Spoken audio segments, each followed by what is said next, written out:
Ar teko tau kada nors girdėti posakį, kad tavo protas gali būti tavo pikčiausias priešas arba geriausias draugas? Žinau, būtent taip ir yra. Sąmoningai nevaldomas protas, o dar tiksliau mūsų dėmesys, neleidžia mums pagerinti gyvenimo kokybės. Ar tai būtų įpročiai, kurių mums nepavyks atsisakyti, ar tai būtų karjera, santykiai, finansai ar kokia nors kita tema. Šis nevaldomas dėmesys paverčia mūsų proto įkaitais ir marionetėmis. Pateiksiu pavyzdį.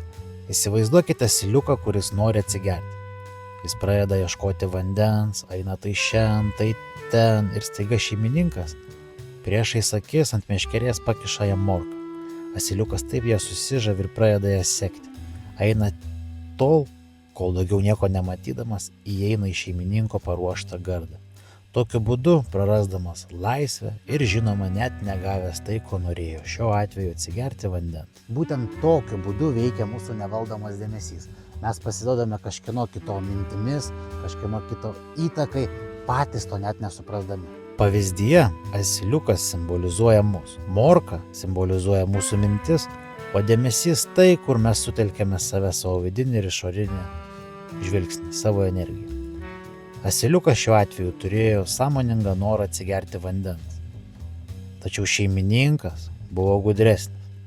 Jis suprato, kaip veikia mūsų dėmesys ir priešais asiliuko akis pakišo morką.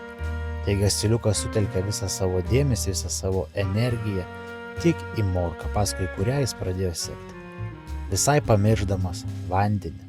Kurgi asiliuktas vanduo? Gi tu taip jo ir negavai. Taip vyksta ir su mumis. Jei nori mokytis lavinti savo dėmesį ir nepapulti taip, kaip papuolė asiliukas, meditacija yra vienas iš tinkamiausių būdų tai padaryti. Tai jeigu nori, komentuok po šio video noriu ir vieną jų atsiųsiu tau dovanų.